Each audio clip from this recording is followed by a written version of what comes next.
Um, Good day, everyone. I'm here again to discuss about object-oriented programming. We will be discussing pillars of object-oriented programming, OOP, and other related things about that. We will be discussing class and object, inheritance, abstraction, interface, encapsulation, and polymorphism. So for the class, it is easy. A class is just a template or like a pattern or a blueprint of an object. And an object, it is a copy or it is an instance of a class. So it's too easy. As you can see on my screen, the the program itself is a class. So a class can have a properties, can have a method inside it, either a private or a public. That is a class. So I'll be creating a simple class here. For example, public class person. So this is a class of a person, and it can have a property like string name. So it can have also address. It depends on the class that you will be creating or producing.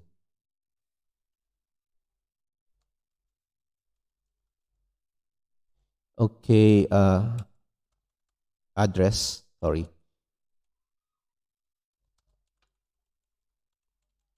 And then how to create an object of a class. It's pretty simple. You just call here. You can go here or code here inside the main class. You can just specify first the type of the class that we'll be creating or the object that we'll be creating. So person, then person. So the name of the object is person, and then new person. We use new because we are constructing it. So automatically a class can have a constructor.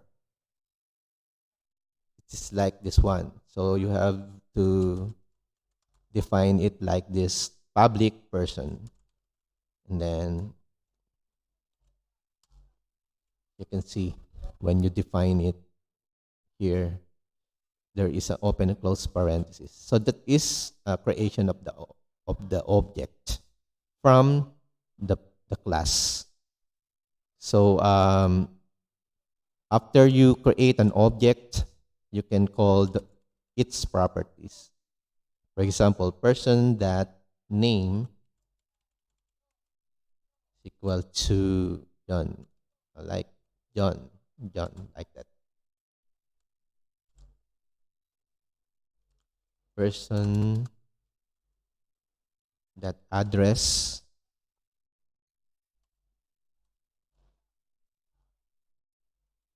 we go in is Pinas. Okay. So that's it, the class and an object. So what is inheritance? So inheritance is like you are like inheriting the properties that being extended or being added or being something like you can access it when you extend it. So we will be creating another class. So we have public, um, can make it like child, public class child. So we will be extending person. So this is inheritance. So child is extending the person class. So by using a colon before it, so you can get the properties of the extended class in the derived class. So how to use it? We can define it like child, child. So the name of the object is child, and new child. So when you can call now the property of that person that you extended. Okay, you see, it is showing you the properties because it's being extended.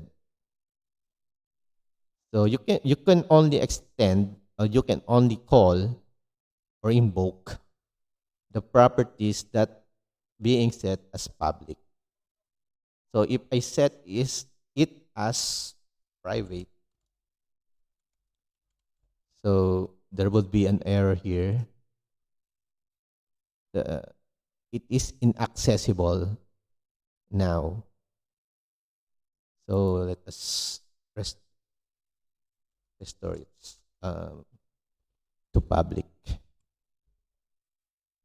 So that's it, the inheritance. So you can inherit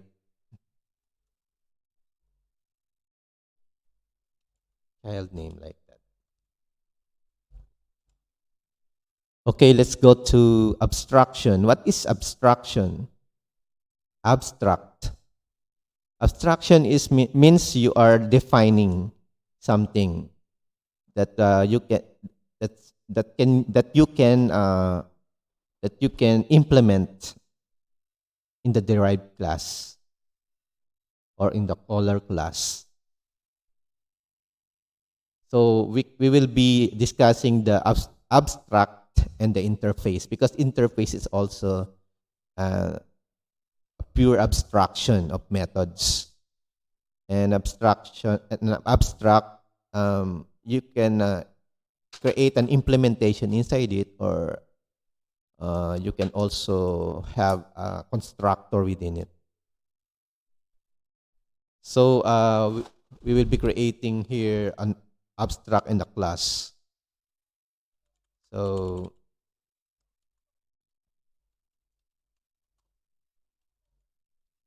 public abstract, what class?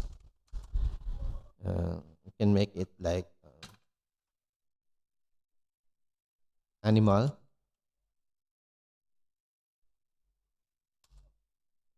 And we can also have a public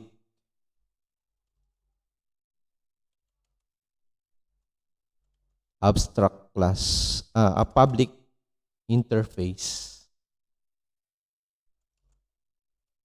like I animal. So what is the difference with them?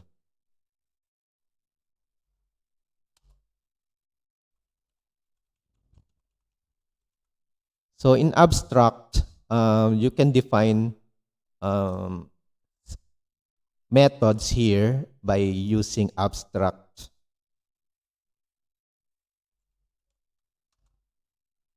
Public abstract, um, we call it sound,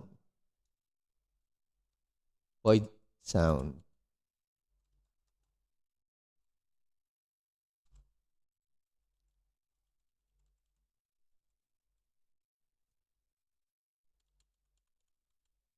Why is it like that? That's it. You have to add open and close parentheses. And then in an animal block, so we can have public void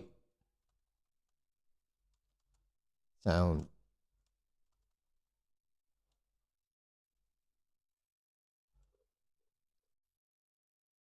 Why it's like that? Public void. It says here it is automatically public and also automatically an abstract. You cannot add abstract here or public. It's automatic. And inside the interface, you cannot add here a constant variable or global variable or a static method. It is a pure definitions of all methods. Unlike in the abstract class, you can create here method or implementation, public void, like function one, just like that. And here you can also have public constant like in count or public. It is just an example. So how we will be using that abstract class. So we will be creating here like public, for example, cat. We'll be extending the animal here. Oh, I forgot the class. Okay, and also we'll be creating here public class dog. Then we will be extending the I animal.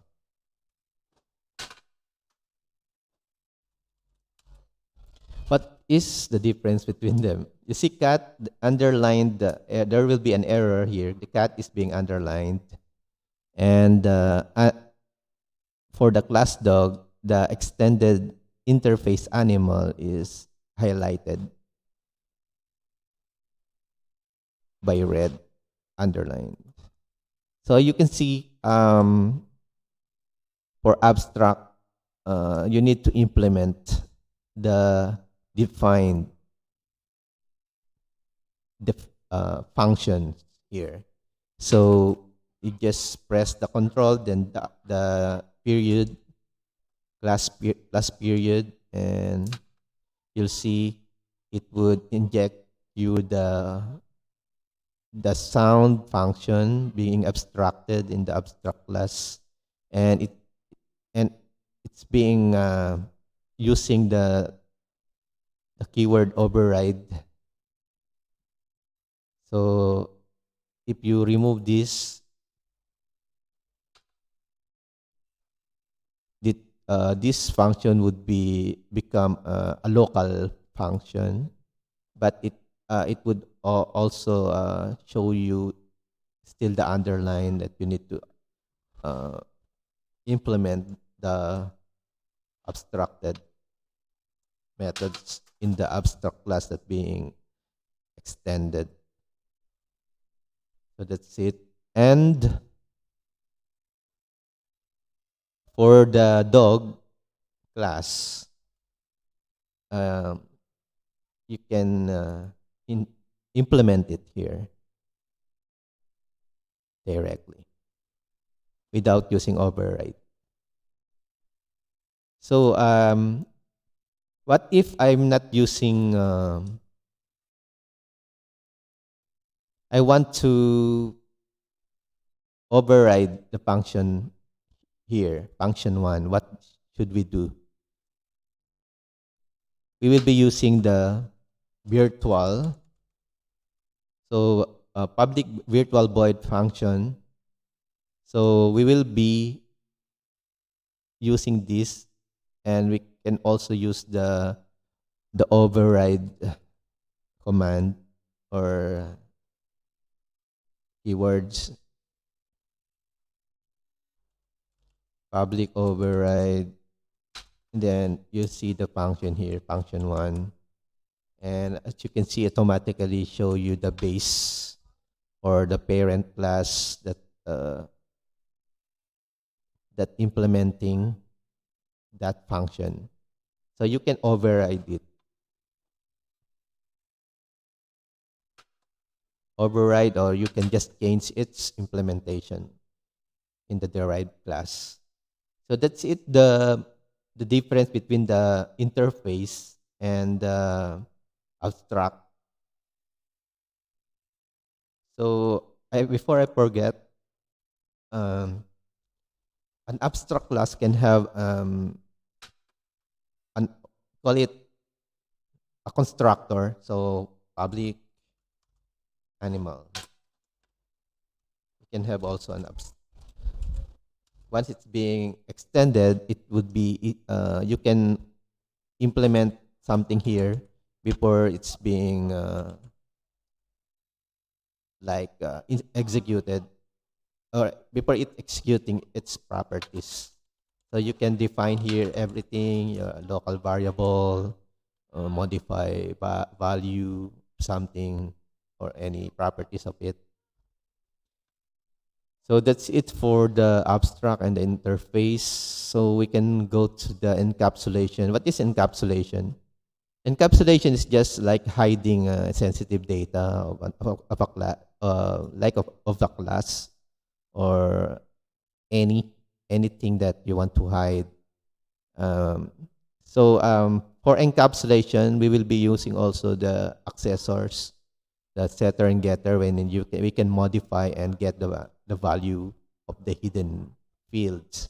So for properties, we can convert it to encapsulated properties. Like we can have we can change it to name, and then small letter address, then change it to private.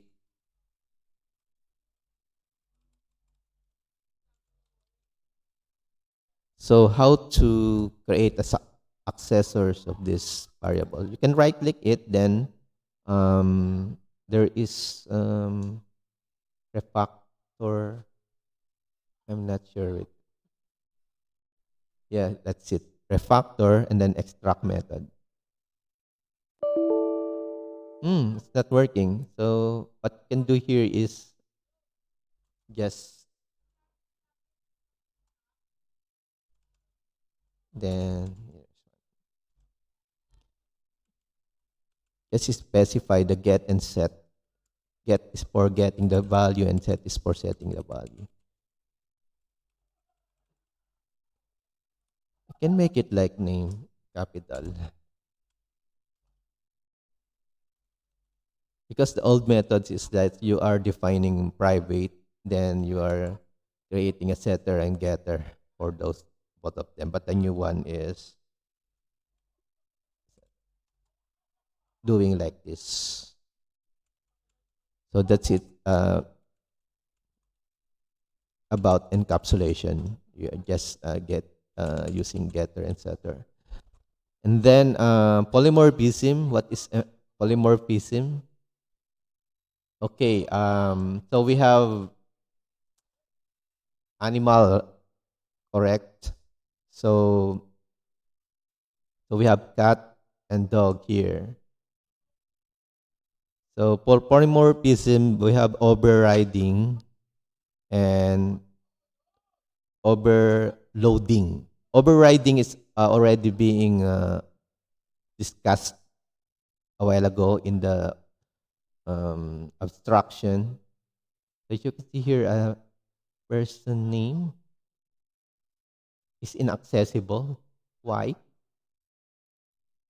Because it's being set as private. So sorry. So we can make this again a public.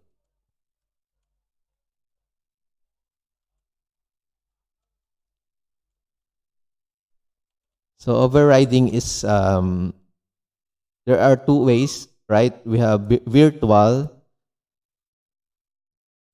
you make a function virtual and then the abstract, or make it abstract inside the abstract class to make it overridable. So we can discuss about overloading. What is overloading?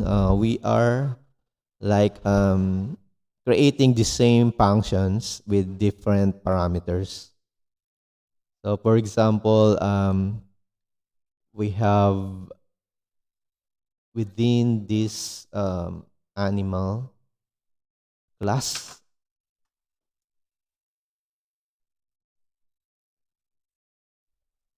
or within this cat class, we have public void it.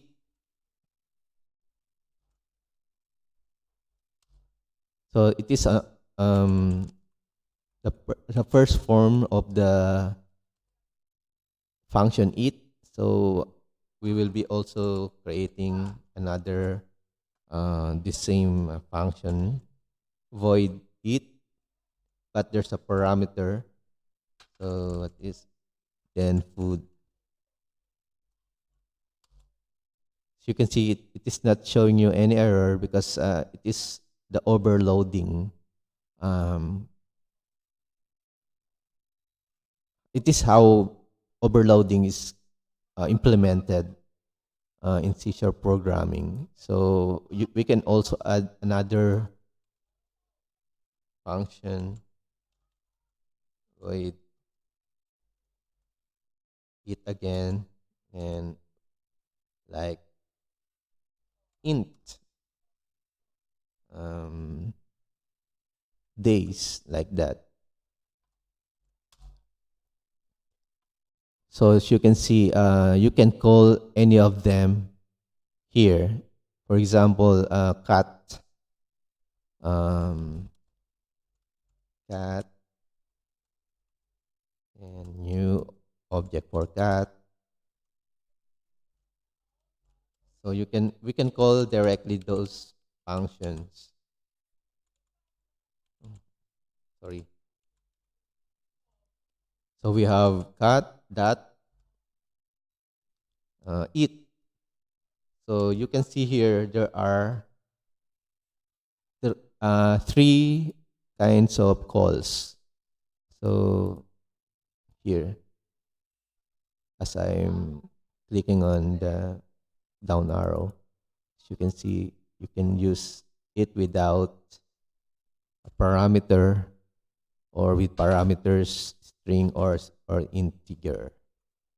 So those are part of the object-oriented programming.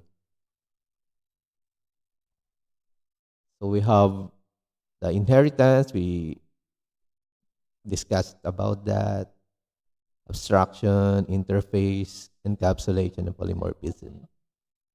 So polymorphism is like many forms of something like that uh, by using overriding and overloading. So if there's anything about object-oriented programming, I'll be discuss that on the other discussion video or tutorial. So it would be focused on that like on that lesson or topic. I hope that you at least you understand about object-oriented programming for with my examples. And thank you so much. I hope you can just click the subscribe button uh, so that I would be like create more lessons for you. Thank you so much.